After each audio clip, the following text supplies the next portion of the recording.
What is up, everybody? Welcome back, weeks, to a special mini series. I don't know if it's a dweeb show. I don't know if it's part of Criticult. I have no idea. I'm just happy we're doing it. Agatha and Oz, or Oz and Agatha, however you want to look at it. We're talking about a DC show and a Marvel show. We're going to split things in half. What is up, Headbug? First in the chat. Oh, followed quickly by Kangalope. Hello, hello. Headbug says, I'm so excited. I ran home in heels from my dinner out, fell over, worth it. Well, goddamn. I appreciate that support. I hope it is worth it. Man, the next time, just bring in a little earpiece. See, y'all who have hair can get away with that. I can't do it, but you could just bring a little AirPod or something in there. Just have us in one ear. Where's my Malort? Says Nate. Shout out to Nate and shout out to Twitter for working today. I don't know, am I just in a better time slot? Not just the British folk that appreciate us going live a little earlier in the week. Johnny Boy's here. I'm kicking mine off as we speak. Love that. All right, gang. Well, while we all pile in here, let me once again say thank you to everybody for coming in. We're going to talk about Agatha all along and the Penguin, not together. Try not to get our wires crossed. You're not going to cross streams too often on the program. So, what we will do today, I figured because I know I know the Headbug's here and I know her schedule. And out of all of you, that's the one person I know I'm kind of keeping up late. So for episode 1, we're going to do Agatha first. First half will be Agatha all along, episodes 1 through 3. Then we will have a very brief intermission. I don't even know if I'll actually have to get up out of the chair. We'll say, ready, break. We'll do it official. We'll all put our hands in like a huddle. And on 3, we will switch to Oz Cobb and El Penguin. I don't think that's good Spanish, but the Penguin will know. And I remember that because I went back to watch The Batman before we sat down for this. So the Penguin talk should be good, should be worth the wait for those of you who might only be here for El Rata, however the rest of it was said. But I digress. Thank you, Stu, who is also here. Look at this, man. Even Stu's here. Stu's early. I don't know what the hell he's doing. Learn how to customize the bot here. I have what is this, man? Is Stu taking over my show? No accents from me, Kev. That's right. All right, Agatha, all along. Let's get started. Spoilers, okay? There will be spoilers if I am on top of it. I will give you a full spoiler warning here in a couple of minutes, but we'll tread lightly for the first few minutes in case there's anybody who wants to see this for themselves. But if you weren't with us last night, spoiler free portion of the review, I would say I am enjoying this show. It's intriguing to me. It has a different format from WandaVision, but it has its ways of kind of staying in those same bounds. You'll understand once you start watching it what I'm tiptoeing around, but I think it's a unique show. I like the characters. I also I'm getting a little bit more into a spoiler. Maybe not if you watch Wanda. Like, Agatha is not a hero, and I do love me a show where the protagonist is not your typical protagonist. It's kind of got an additional layer or two when your main character is kind of a dickhead, all right? Or a douchebag. However, whatever your flavor is, she is nuts, as Headbug says. So, full spoilers, all right? I don't want to have to try to withhold myself any longer. So henceforth, we are spoiling Agatha. We're going to do some theory crafting while we're in here. I'm going to try to keep things somewhat chronological order, but you know how it goes. Starting with episode 1, we do have the format kind of the same way with WandaVision. We're in this this detective, what is it, like Law and Order SVU is the perspective that Agatha has. There are tons of hints almost immediately that she is trapped in some kind of spell. If she's trapped in Wanda's spell, and she's got a person trying to help her out. I'm interested to see what they do with Aubrey Plaza's character. If you she's in the pilot as a partner detective. There's clear evidence that, because as that pilot episode breaks down, we realize this is just all in Agatha's head, that's someone from her past, someone from a previous coven. Why is that the person? Why is that the form that her psyche took for breaking her out of her own prison? Honestly, as much as I like this episode, it did give me Matrix 4 vibes, which is never a good thing. You don't want to give anyone Matrix 4 vibes, but it's all right. We were brought back from the brink. We got a chat here. Let me see. Headbug says her character does not correlate to the comic books at all, so I'm interested to see where it goes. Yeah, it's a very fun little mystery to start. Like, what the hell is that character? Why is she here? What is she doing? And it's not the only mystery. We have her young ward. What are they called? A familiar? Her Renfield. Who do we think that is, by the way? I've heard some theories. I want to throw out a theory that I've heard. But before I do that, if anybody has any thoughts in the chat as to who the teen is that is helping the group, the coven, her charge. I have heard a couple of things, so maybe we'll come back to that. I want to give you guys some time to put your thoughts out there, to type them out if you've got them. But we've got her little helper helping her out. And man, forgive me. My head keeps wanting to go immediately into episode 3 because that's what we just watched, and of course did some theory crafting onto that one. But we've got Agatha back. She breaks out. She's like running around naked in Westview. Hilarity ensues. You know, nothing wrong with that. I'm not taking this show super seriously. It's like it's been perfect for me. It's been right in this alley of it's funny. I don't know much about these Marvel characters, and as Headbug has pointed out, like some of them don't really have any comic history. So it's not like it's someone I'm heavily invested in. Like, oh, please don't screw up Kang the Conqueror, and like cast a horrible person as him or something like that. It's just like, oh, okay, Agatha Harkness, this could be cool.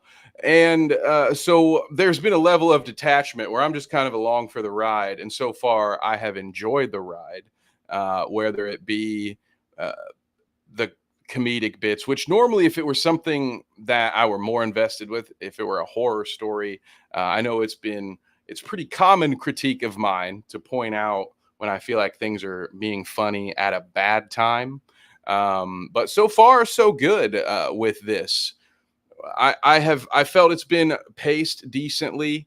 Most of the first episode you spend really right in her head solving her case, which, you know what, with this next thought, I'm going to kind of branch into all 3 episodes for a moment. But I did like the first episode. They do the Law and Order thing. It kind of feels like it's like an homage to season 1, which is kind of how I'm viewing this. I'm viewing this as I know it's a spin-off. I kind of just view this as WandaVision season 2, if I'm being honest. And so you've got that direct homage to it's almost going back to the formula. You have this crime drama, and then they break out of that, and for most of episode 2, you're just back in her normal world, trying to assemble this coven and, walk the witch's road. And spoiler alert, once we get into the witch's road, it does appear that each trial that they're going to go on is going to have the aesthetic of a television genre. Oh, forgive me. Someone in the chat help me out when we get to it for episode 3, the first trial. There's a specific HBO show that they built the idea around, that the name is escaping me. Something about Little Lies. So that part I find very enjoyable. I love that they're still playing around with that formula of doing it as each episode having an homage to a time in television history. That gimmick is what drew me to the show. It's not the only thing I enjoyed about it. Characters like Agatha, I thought there was some great character work. WandaVision was a very mixed bag for me. Lots of highs, lots of lows. Did some things really well, did some things very poorly. So I kind of have come into Agatha with expectations to do about the same. There are going to be moments where I really enjoy it. There's going to be stuff that's stupid, that doesn't make any sense.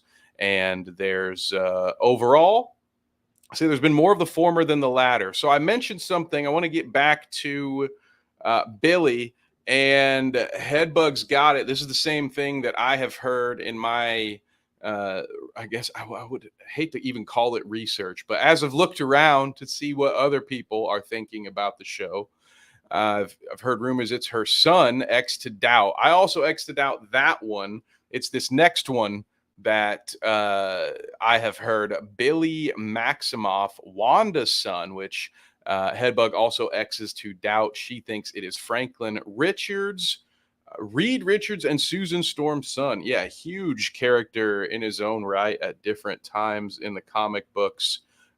Very, very cool stuff to dig into on that end, which maybe we'll get a little taste of once they finally get the Fantastic Four into the MCU, and then a decade passes. I don't know. We might. Who knows when we'll get Franklin? If this was it, maybe. I don't know. I would have to think about it. I didn't think about Franklin at all as an option here, so I haven't had enough time to think about whether I love or hate that idea.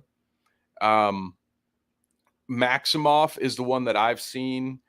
I guess that would make a lot of sense as far as why he's got that sigil of protection and can't say his own name. It would make sense if it was something like that done. I also think they are purposely pointing us in the direction that it's Agatha's son, based on, again, a bit of a jump into episode 3 when the potions witch is helping. We'll just call him Billy for now. I'll just do that for the time being. She's helping Billy find the bottle opener to get into the wine. She tells that story of, you got to watch your background, Agatha. Agatha sold her own son to get the Book of the Dead, I almost said the Dark Soul. God damn it, the Darkhold. Said we've seen Agatha's son already leading the Salem 7. So yeah, I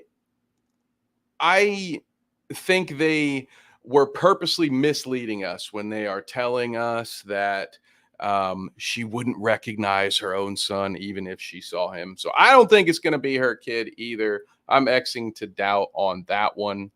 But it has been a fun character that is going to get even more responsibility, narratively speaking, or I guess with the role of being the audience insert. Because for a while, Billy was split with Mrs. Hart, who, that's another mystery we'll have to come back to. But Mrs. Davis, our beloved, everyone's favorite, that 70s show parent character, is no longer with us. And those were sort of, we had Billy and her to be the person who would ask questions that all the other witches would know the answer to and wouldn't need to discuss, so that we could get a little bit of the old exposition, huh?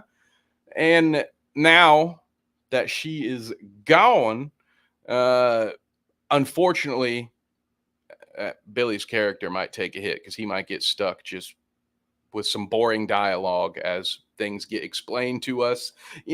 His whole character is someone that apparently has studied a bunch of this stuff. So it's a weird position where it made a lot of sense for the fake Mrs. Mrs. Blackheart. What was it? Wasn't it just a black heart on the list? I don't know. Whatever. It made a bunch of sense and it was hilarious and I loved it. She was perfectly cast. Like when I was saying things to James on Monday or yesterday about thinking this Coven was perfectly cast, like Deborah Jo Rupp as the uh, out of her depths Midwestern, like housewife, the wine mom who was just kind of happy to be there, had no idea what was going on. Like she served a purpose and she was funny in that role. And that is going to be gone. And now the person who's going to be asking a bunch of questions is going to be someone who has some knowledge of it. So we'll see how that gets handled. Hopefully it doesn't water down the character too much. I'm going to check chat here again. What do we got? Hedbug says people think it's Billy because if you watch his mouth when it covers over, the stitches form a W and an M. Ooh, nice. Okay. I hadn't caught that one. That's a good one. I think it makes sense. He kind of looks like him too, right? Like a good amount. Going into the as we go into probably going to spend a lot of time here on episode 3 as we go into the Witch's Road, and I'm loving. I enjoy a good. It kind of reminds me of Beetlejuice a little bit, right? You got your unreliable narrator, you've got your not good character that's kind of leading you around this world where even the other witches, like, they know the song, they have some idea, but they don't know what they're expecting, and the only person who knows what is coming next potentially is the dastardly deviant that no one can trust. And I think the show has done a great job because early on, I don't know about the rest of you, but for me, because I didn't go back and rewatch WandaVision at all, you come into this show fresh. She's playing this detective in this goofy crime drama knockoff trying to solve this murder. And it makes it very easy to kind of just root for Agatha and be like, okay, this is our main character. I want to see her succeed. And then, by the end of episode 3, you are reminded, if you had any doubt, that, oh yeah, this woman sucks. She's kind of evil. She's awful. All of these other characters that we're growing to like could wind up dead thanks to her. And oh yeah, she was kind of awful the last time I saw her, but I feel like she's going to have that Pete Campbell momentum where there will be enough there for us to keep coming back. She's like Bad Santa, or just Billy Bob Thornton in real life. I imagine a curmudgeon always spots another from afar. But it's a fun story to me when you have these. Obviously, it's not breaking any new ground, in my opinion, but I think it's a fun. You got this ragtag misfit group led by somebody that they absolutely can't trust. Will she turn into a good guy by the end, or will she be Agatha all along? And maybe they are setting up a good sub villain, because that's another thing about the MCU. Maybe you don't agree with me. Maybe I'm alone on this one. They don't really have good villains anymore, and they're lucky to come up with like one good overarching villain for a decade's worth of movies and shows. Other than that, it's usually the how did Cosmonaut phrase it? The evil robot Jeff Bridges. It's just here's a bad version of me as the as the ultimate bad guy. It's just the antithesis of our hero. Like, how many times are we going to see that? So I would love it if this maybe was a way to get a well liked villain character, somebody that you almost love to hate, that and build them up and have them be a viable opponent for upcoming stuff. So it's not just always building towards one big, and maybe this is all building towards Mephisto. I have no idea, but uh, I'm enjoying it for what it is. I think Marvel and DC with both of these projects are doing a good job of kind of just filling in the blanks, and not everything has to be done on such a grand world building multiversal scale. Right now, this is a story about one person trying to get some power back. There's like 5 characters involved right now, and I think it's paced pretty well, and it's the right size to get invested. There's not too many characters to keep track of. There's not too much going on. The fate of the damn universe isn't required. So it isn't at stake. This isn't required viewing for something in the upcoming MCU. Let's see. She says, Headbug here says, but Agatha protects Teen more. Have you noticed that? She stopped him drinking the wine. I did notice that. And they wanted to make a point of it, I believe. They had her do it a couple of different times.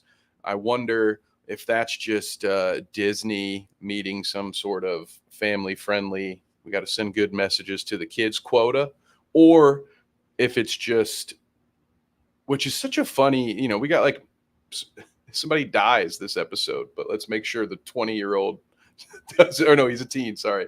Let's make sure the teen doesn't drink the wine. It's just a whole weird thing that they kept bringing up. Remember, we are moral, okay? We do not encourage drinking, underage drinking. Murder? We'll show that. No problem there. So I hope it's serving the story at a greater purpose. But to me, it feels like it's that red herring of they want us to think that is her son. Could it? I mean, would she maybe have grown fond of Billy and his brother when she was stuck in Wanda's world? Could it be some sort of subconscious thing? Like she doesn't know why she likes the kids so much, but it's because they do have a past that neither of them can remember. I don't know. That is, he's 16. See, be drinking wine in Europe at that age, right? Headbug, back me up here. All right. Okay, you guys are right. I was wrong. It just felt like a weird, like, I don't know. We're doing murder and witchcraft, and we just make it a point to be like, but he's underage. He can't drink. I guess because it was poison, it kind of worked. It was a very convenient way to keep him out of being poisoned and to keep him out of the coven. I wonder if they're gonna have if they're gonna do that for every trial though.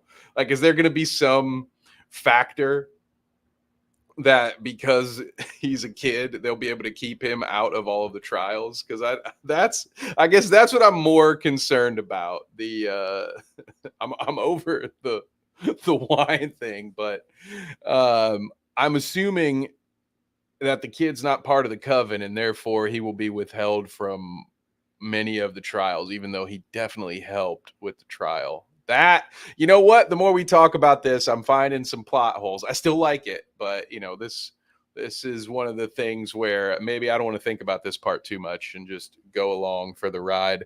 Headbug, I will not read that last one, but I'm with you there. I was right there with you, to be honest. Oh boy, they would not have let me have that wine bottle either. That's all I am getting at. So do we think, before we move on from our 2 audience insert characters, do we think that Sharon or Mrs. Hart, do we think that was a true death there at the end? Or is that character going to come back in a sense? Any thoughts on that? And then while we stew on that, Headbug has some thoughts on Billy. I don't know. I feel like if he isn't part of the coven and he doesn't do the trials, does that mean the prize at the end will be withheld too? Yeah, That's a very good point. Yeah, and agreed with you on this as we talk about Mrs. Hart. That they are drawing a lot of attention to that one as well. It was someone that Agatha did not want to bring in. Whoever, yeah, that's another one that I think we might be getting the runaround where they, at least to me, this is how I interpreted it. Easy for me to say, pal. The first time around, there's a list of 4 people. They get 3 of them. The fourth one is just a black heart. Agatha says, "Oh, yeah, I've got it right here. She's just here." She just walks across the street and grabs her neighbor who happens to be gardening. Um, and there's a line about, "Oh, Mrs. Hart." And she's, "Oh, no, it's Sharon Davis." So is it possible that character was like Agatha, another witch that was just in Westview, part of the mind control, and she doesn't remember her true self? It's almost like they want us to believe that this lady's not important, but at the same time, maybe she is exactly the green witch that she's meant to be.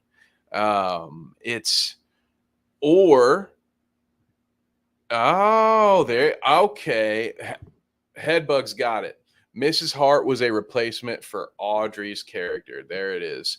Remember, she says, "I have a heart, but it's black." There, okay, boom, you got it. So that's who she was trying to avoid, was Ron Swanson's assistant, which I understood. I would be terrified if that person had to be in my coven as well. But no, I think at the very least, while they're still on the witch's road, that Mrs. Hart is going to come back to haunt them. Maybe literally. Maybe it'll be a ghost version of her. But I hope she comes back as a minor antagonist, somebody towards the end, give him some trouble or something. She deserved better.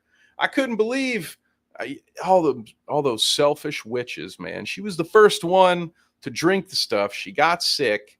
They just leave her there. Everybody else drinks it, and then I don't know. It's like they played it as if it was some reveal. But well, let me know what you all think.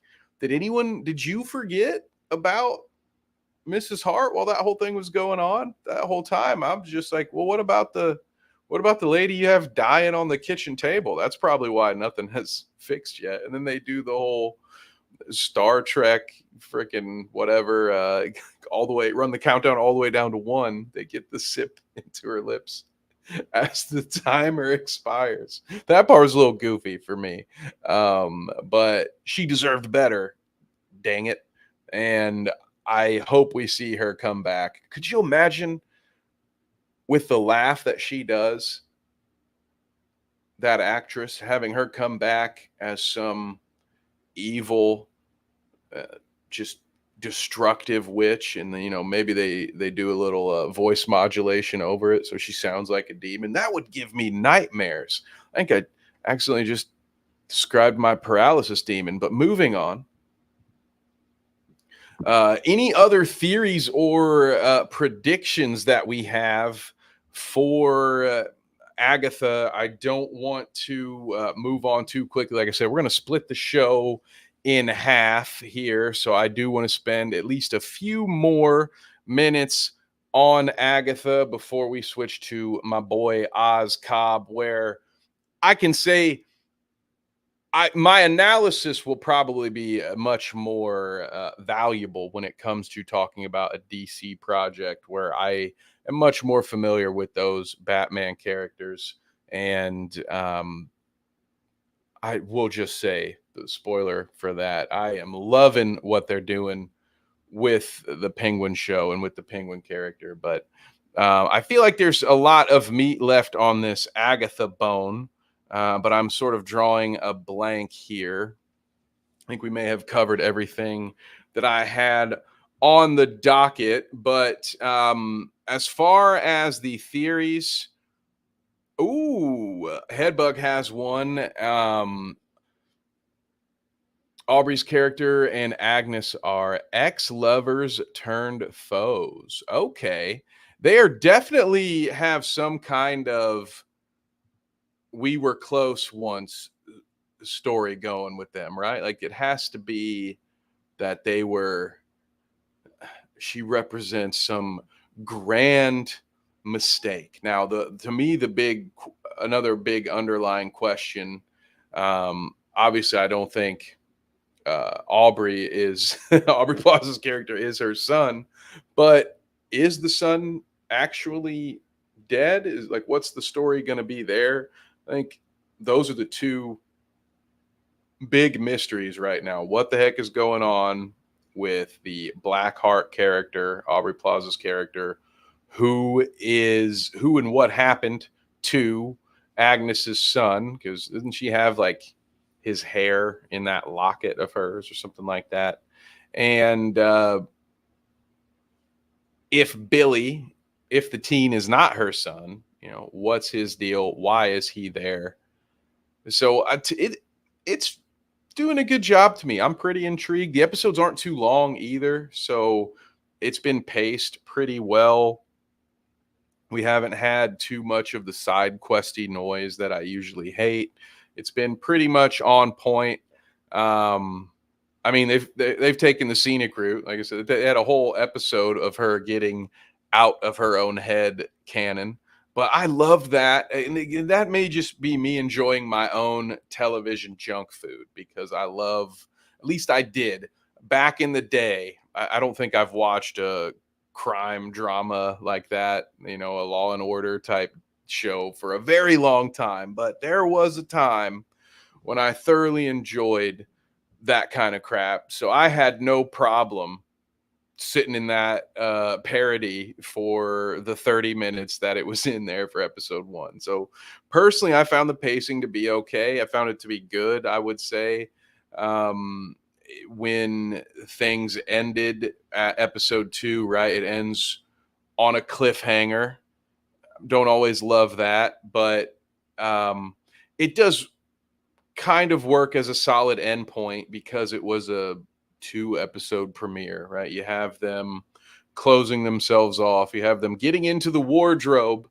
They're going to go face the Lion and the Witch here starting in episode 3. But how creepy were whatever those black dressed demons were that were slide crawling downstairs? That stuff freaks me out, man. I don't know what it is about when you see human shaped things moving in ways that a human would never do. It's like additional back rooms levels of creepy. Just freaks me the fuck out, man. It's like Slender Man on crack. I hate it. What do we see here? Hedwig says, no, he's leading those witches to kill Agatha, the 7 witches of Salem. That one we saw sort of burnt up with the creepy eyes. That is her son, I think. Ah, okay. Got that one locked in. I like it. So, as far as the show goes, Agatha comes out on Wednesdays at 9. I believe the Penguin is out on Sundays. And then we have a Dweeb show Monday and Wednesday. So I haven't settled on what day we will regularly do this. So would love some input on that, whether it's here if you're watching us live or if you want to fire off some thoughts in our Discord. Link should be in the description. If Stu hasn't fired it off yet, he will. But yeah, would love to hear from you all and appreciate you. This was thrown together on the run. I will say, as far as my pre-production and even like I don't have anything to pull up. It's just me and Chuck the coffee plant, all right, and my little cosmic jive guy down here. So not my most thoroughly put together program. So I appreciate you all hanging out and working with me while we sift through this thing. But we will make sure the next episode is even better than this one. So last call for Agatha all along before we switch to my homie Oz Cobb. that slushy loving some bitch. Harl says Chuck's a good name for coffee. I like. Thank you, Harls. Polar Knight says, "Damn it, the cap don't match today." Yeah, I don't. Not every single day. I wish I had it. You were cracking me up, Polar, with that last night. Every once in a while, a lot of times the hat will match, but I don't always. I don't. I need a purple hat is what I need. I don't have anything to match this hoodie. Thank you for subscribing, Giselle. We appreciate you. Welcome to the party, pal. All right. Shouts out, Headbug. Appreciate you for contributing to the Agatha All Along segment of the show. If you've got to go, peace, farewell. Appreciate you. And now, guys, it is time for the Penguin. Going to be, for those of you who aren't aware, a tie-in right between. It's going to plug right in between the Batman and the Batman 2. Is it? I don't know what. Do they have a name for it yet? Anywho, this story follows the Penguin and his journey in navigating the post Riddler Gotham City. So I mean, it is immediate. You're right out there. The city is still flooded. The crime families are still dealing with who's in control of what. You've got the Falcone children taking over his family, and you've got our boy Colin Farrell, Oz Cobb, navigating it all. Now, before I get into it, I want to talk about a little bit about the Oswald Cobblepot name, how it got changed up. Now, you do find out, I believe his mother calls him Oswald in that first episode. So his name is Oswald Cobb, Cobb, like the great baseball player Ty Cobb. And when that was announced, I thought it was dumb. I made the "I'm not going to call you that" meme, had a little fun with it. Once it was explained to me, it made a lot more sense. So traditionally in the comic books, Oswald Cobblepot is kind of a mirror image of Bruce in a sense that he was an orphan adopted by a wealthy family. And so he had all of the same wealth and stature that Bruce had, but he had his own physical deformity and had all that. So the Cobblepot name fit that. This character is a mid-level gangster working his way up the crime families of Gotham City. So I guess it made sense to remove the Cobblepot and give him a more just salt of the earth type name. And I like that. You know, he's damn near named after corn. You don't get much more American than being named Oswald Corn Cobb. So I think it was a good move. So here I am admitting when I'm wrong, and that must have been what had James's ears burning. Look at that. What a coincidence, gang. Okay, I might have to go grab my aluminum foil and wrap it around this hat, but I find it to be quite the coincidence that James hopped in here right as I was admitting to being wrong about something. We shall see. He says, haven't watched yet, so gotta wait to watch this. Enjoy the show, folks. Easy for me to say. Oh my God, I'm failing without you, James. Thank you for stopping by, sir. Okay, back to the Penguin. We've got Oz Cobb. Full spoilers ahead. Okay. Last thing I'll say for James or any of the folks who haven't watched yet, I highly suggest you watch this. If you have Max, I would go ahead and watch it. If you enjoyed the movie, The Batman, and you have any interest in watching the sequel, this is going to be a good supplement, is how I feel after watching the first episode of it, which I think bodes well over a lot of episodes of this program and other programs. I would say that we have talked a lot about, oh shit, I just lost my thought. Hopefully. Oh, darn it. Oh, it's completely gone. Okay, Oswald Cobblepot. What were we just talking about? Oh, the spoiler-free review. This is going to work as a supplement for the movie. If you like the movie, I would suggest you go ahead and watch the show. And what I was saying, now I'm back. I found my thought. Episode ones of shows tend to be rough sledding. They have a lot of heavy lifting to do in episode one. So the fact that after just one episode of The Penguin, I'm pretty confident that it's going to be a good supplement for the movie and lead into it, I think is saying something. Because normally after only one, I'd be like, I don't know, wait a minute.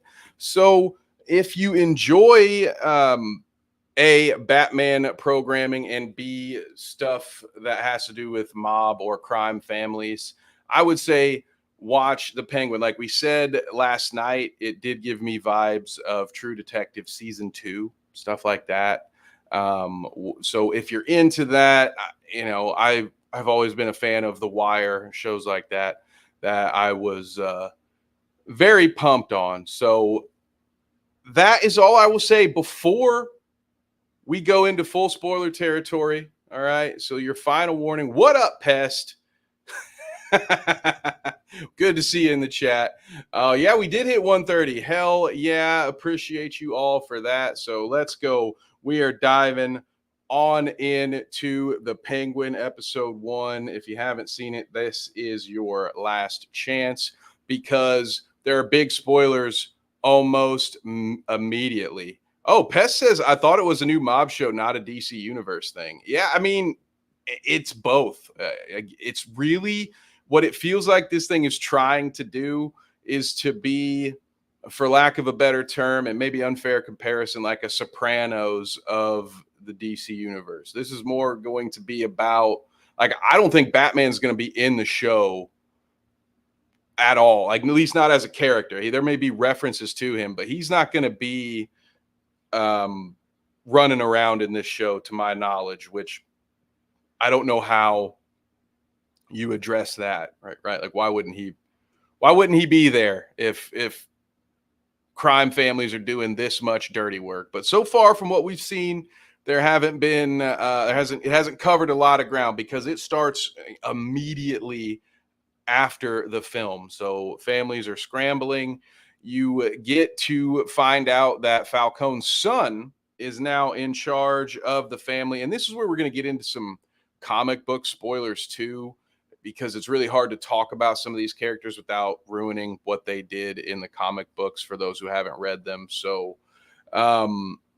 Falcone's, at least it seems like only one of his children will actually be playing a comic accurate version of themselves. His daughter seems to be a lot closer to what we've gotten in the comics before. His son, who was a serial killer in his own right in the comics, he was like the Calendar Man or the Holiday. I can't remember the exact name, but he killed people on holidays, was killing mob family members, stuff like that. Pest. You didn't like Victor? Pest. Fun little theory I heard. His name's Victor, right? They've already put out promos that the Batman sequel is going to take place in winter. What if that little stuttering bastard became Victor Freeze, huh? Although you mentioned that stutter, I think that stutter is why Oswald spares him when we get to it, which we will get to it very soon, because as things start in the show, we have Oswald talking to Falcone's kid. Who's a drop addict. You know, you can get right away. Oz is playing the game. He's like, "Oh, you're sober, but that doesn't mean you can't drink, right?" And so the next thing you know, cut to he's got the kid. They're not only drinking, he's doing some drops, and he's calling him boss and doing all this stuff. But eventually, Falcone's son, the younger Falcone, gets all worked up, and you get this sort of wishful thinking of Oz tells him this story about some old school gangster and how things used to be, and how that's how you can tell it's sort of like how he would want himself to be viewed, how he would run things if he were in charge. And the kid just shits all over it, calls him an idiot, and smart ass that he is, real brilliant guy. We have a flawed main character, that's for sure. He just off and shoots the kid in frustration. So he just pop, got it in there. Pest said his pops like the show. So far, so good. I thought it's been decent. And the thing with Oz is that he's got a jacked up foot, and unfortunately, you do see it. It's pretty bad. You've been warned. Look away. When he starts taking his sock off, just look away. But Oz has a brace, and you can tell, although it was part of his plan to get the kid drunk and to have this conversation with him, you can tell murdering the young man was not part of his plan, because Oz has a busted foot and he's the only one there. He has no way of getting this body out. And so when he goes out to his car, wouldn't you know it, there's a gang of young teen hoodlums out there breaking into his car. He shoots his gun at one of them, and Victor gets left behind, as Pest mentioned, our stuttering friend. And I wonder that because Oz himself has his own issues that he deals with, if that little stutter didn't do just enough to keep the penguin from killing him, because even Victor himself throughout the whole portion of the episode, actually mainly the whole damn episode, is worried that the penguin is going to kill him as soon as he's done doing his part and helping get rid of it. Because why have to keep one body secret when you can just bury two?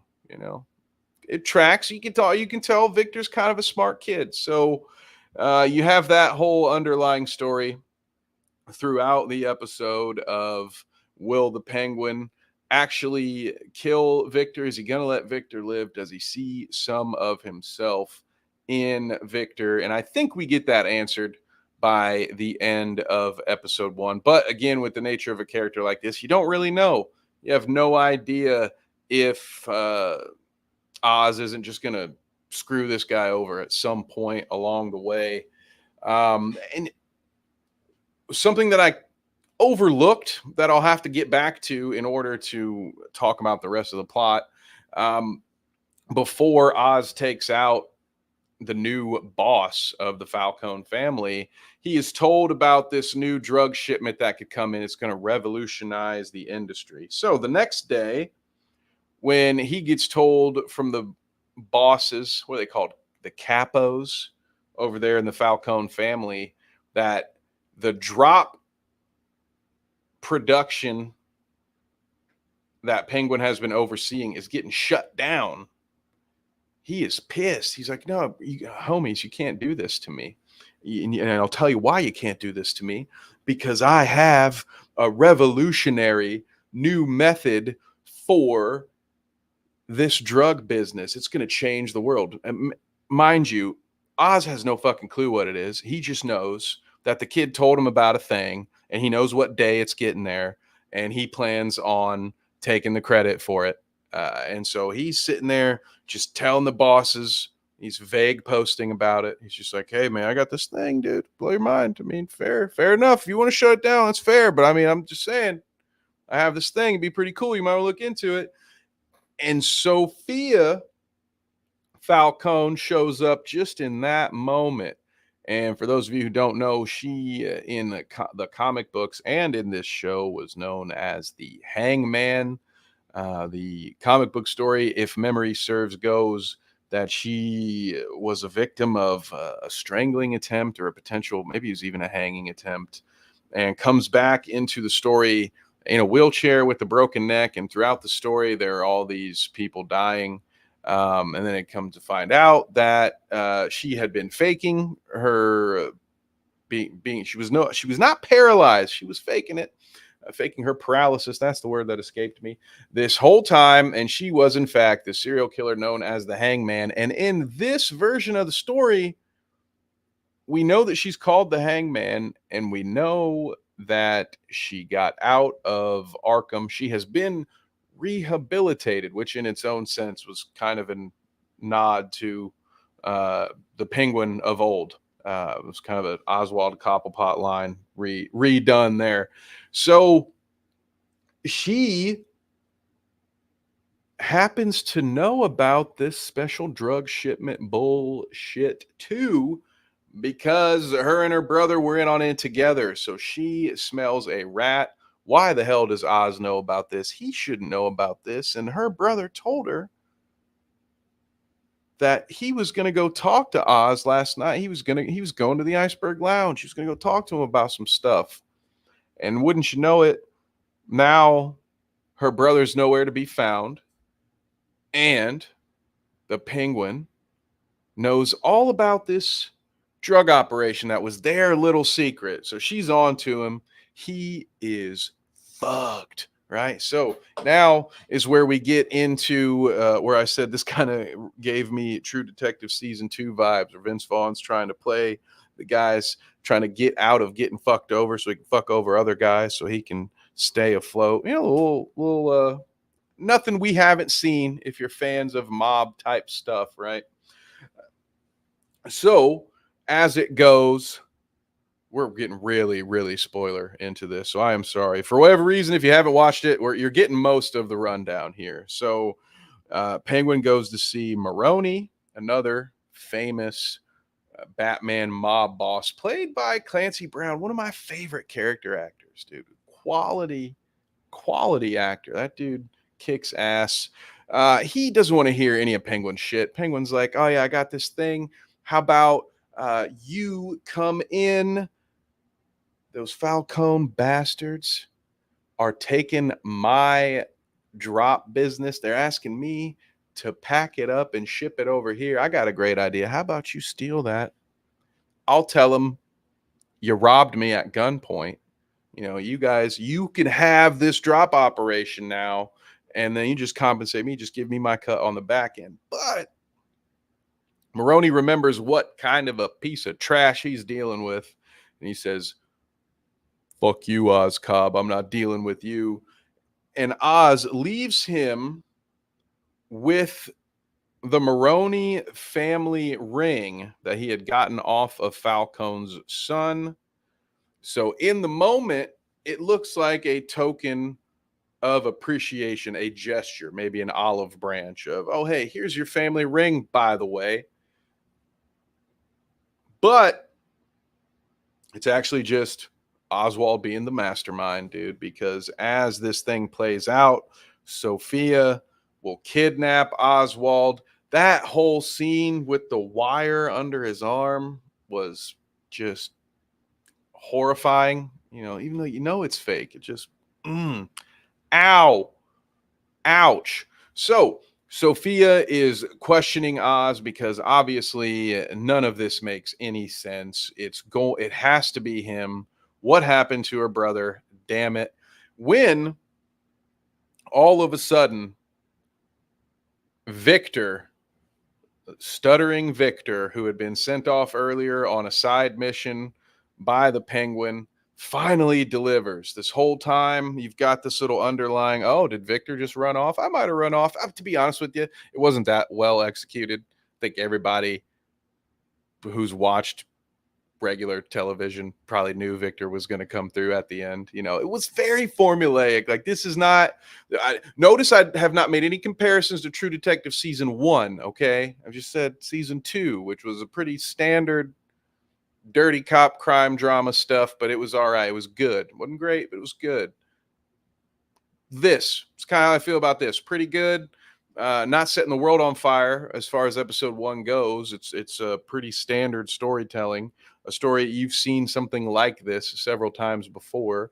But just when you think Oz is going to get taken out by Sophia and company, a car comes barreling in, wrecks into something. She walks outside, opens the trunk, and it's her dead brother's body in there, and his pinky has been cut off. So Victor cuts the pinky off, and with Oz taking the ring to Sal Maroni, who's now wearing that ring in prison, previously known to be on Falcone, known to be on Falcone's son.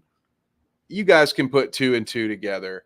Oz and his little teenage friend that he met yesterday just pulled one over on both, on two of the biggest crime families in Gotham. Just got him. Now, I will say there's no way that he got Sophia completely off of his tail here. She definitely is going to still think he's got something to do with this, but he did enough for plausible deniability here. He did enough where she can't rule out the possibility that he actually didn't have anything to do with it, because he was naked and tied into a chair while someone was using a wire to basically saw off his arm. So clearly he wasn't physically there to drop the body off. So maybe there is some truth to this whole Maroni thing. I, based on what we saw, don't think she's going to buy it, but she is going to understand that she has to kind of play the game here for a minute until she knows for sure, because with her father dead and her brother dead, Oz may be more valuable to her alive than dead at the moment, at least until she can prove what it is that he did. So generally speaking, I thought this was an entertaining first episode. It goes full circle at the very end where you see Oz. We talked about this at the beginning. Oz is not rich. He's a poor man. He from the east side, like our boy Victor. And he talks about, while he's describing to Victor where he's from, he tells him about this market where they used to go, and he called it suicide, when you mix all the flavors together of the slushy or soda. You do that, the soda at a 7-Eleven back in my day. And they go, it goes full circle, because at the end of the episode he takes Victor to that place, the place where he used to have Slurpees with his brothers, and he has one with Victor. So it maybe feels like that bond will be solidified. I didn't talk much about Oswald's mother. He has a mother who is clearly suffering from dementia or Alzheimer's, and I greatly appreciated the way the show handled it. They could have very easily said it to you, and they didn't, and I just love that. I love it so much when you use your visual medium and you do a whole show don't tell thing. They kind of told it, but just humor me for a minute. When he goes to see his mom, he confesses to her what he's done. I think partially probably because he knows she won't remember, but also because she's definitely his hype man. Like, she is that very stereotypical of the mob family thing too, right? She is a mob boss's mother through and through that you've seen from every other movie. He's got to be the one to dominate the family, all this, all that. But there's a moment where he says something to his mom about the bathtub, and she says, "Oh yeah, I was running it, getting it ready for the boys." Well, as we have already acknowledged, Oswald's an old dude. He and his brothers, none of them are in the house anymore. And there, at one point earlier, there was a reference to her not having her medicine. So again, I'm not saying it's about as subtle as a nail and a hammer, but at least it wasn't completely exposited out. So tip of the cap on that as well. But, generally speaking, gang, I enjoyed this one. I think it has set the table for what's going to happen. Who's to say? I think it's still a little too early to call it completely. But as far as setting things up, like we talked about earlier in this episode ones can be difficult. It helps when you have a 2-hour movie ahead of it to set the table for things. But all things being considered, I thought this did a good job of dropping you in to the story and getting things moving. And I'm invested in the characters, even Victor, who, Yeah, if he wasn't stuttering, I think he'd be a very annoying character so far. But you know what? I'm still rooting for the guy. And there's still plenty of room to grow, as Oz tells him when he didn't have the brass ones to go ahead and full on decapitate somebody. I don't blame him for that. So good for you, Vic. But we shall see. I have high hopes. I don't know that it'll be as good as something like The Sopranos or The Wire or one of those other true. When I say, I guess, well, I don't mean true crime. When I say true, when I mean like a really good, like a true detective style, a true crime drama like one of our favorites. I don't know that it's going to have those kind of legs, but as far as a DC project goes, you know, I don't know that they will have done anything quite as good as this. Fingers crossed. I feel like this is going to be a great show for them that hopefully builds into other stuff because they're movies outside of. You can't even call it a trilogy. There's been one Batman movie that's been good. I didn't even really love that other world Joker thing, and it seems like a lot of people are done with that after the sequel. But I can't even say this trilogy has been good. There's been one good movie so far and one episode of a TV show that's been good, but it's promising. It's off to a good start. I would love so far to see DC do more of this. Stay in this Matt Reeves Batverse, if you will. So, full on spoilers were there. Headbug says it sounds really interesting. I'm going to have to find a way to watch it now. HBO isn't accessible in the UK. Well, hey, one of these days, if we get the subs and views up, we will try to find a VPN sponsor for you. But in the meantime, I would say pick your favorite VPN potentially to watch it that way. But otherwise, I will happily be spoiling this show along with Agatha once a week. Not exactly sure when our day will be. So if you want to make sure you don't miss it, please subscribe, turn those notifications on. You can also follow along in our Discord. We have a ping channel there that will notify you anytime a new video has been released. So however you want to follow along, that's completely your call. We just appreciate having you here when you do stop by. I think that's about it for me, gang. We'll hang out for a couple minutes, maybe do a slow, longer outro here in case there are any questions, comments, thoughts, anything. But I greatly appreciate those of you who joined me here for this sort of beta, just kind of a live test of doing something different on the channel. This is something that we will be coming back to.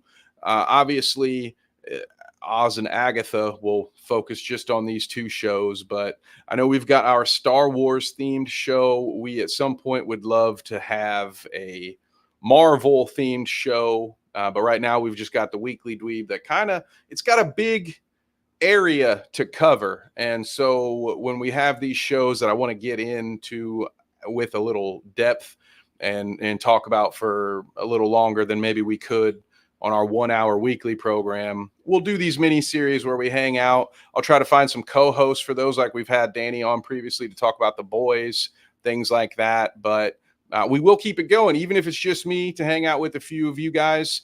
And you have to listen to me talk for an hour. I appreciate you so much for being a trooper and doing that. But yeah, we'll keep it rolling. So if there's other content out there that you are enjoying that you would like to hear James or I talk about, we'd love to hear about it, especially coming into October. Big horror movie and TV show guy here. So we're going to be working overtime to get some extra reviews out for you anyway. But if you have a lesser known or an indie horror film that you'd love to get our opinions on, I would love to know what that is so I can watch it and talk about it. But also, if you want to watch along or listen along at home and save some data, don't forget we have the podcast feeds up and running on Spotify and Apple. But I think that's it. I've done enough ad reading. I appreciate you all. You know where to find me right here on the screen.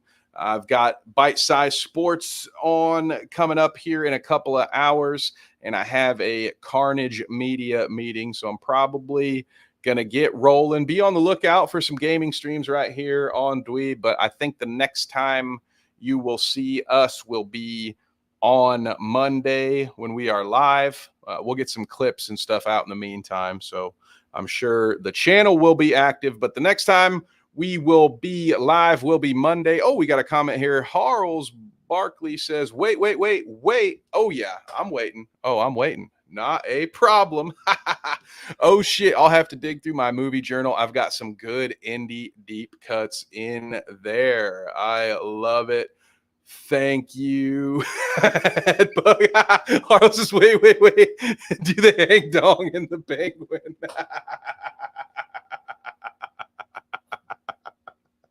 Not yet. Although okay. There's a scene when I mentioned they've got him naked in a chair with the wire. That's not like that's a full body prosthetic suit. I get it now when Colin Farrell, when he was done, said, I never want to fucking wear that thing ever again. Because it's not like he just had a mask and some makeup and then they put clothes on him and he had like, no, it was a full on bodysuit with like a bunch of hair put on it. It, it looked way too real. I cannot imagine how awful and sweaty that thing would have made you.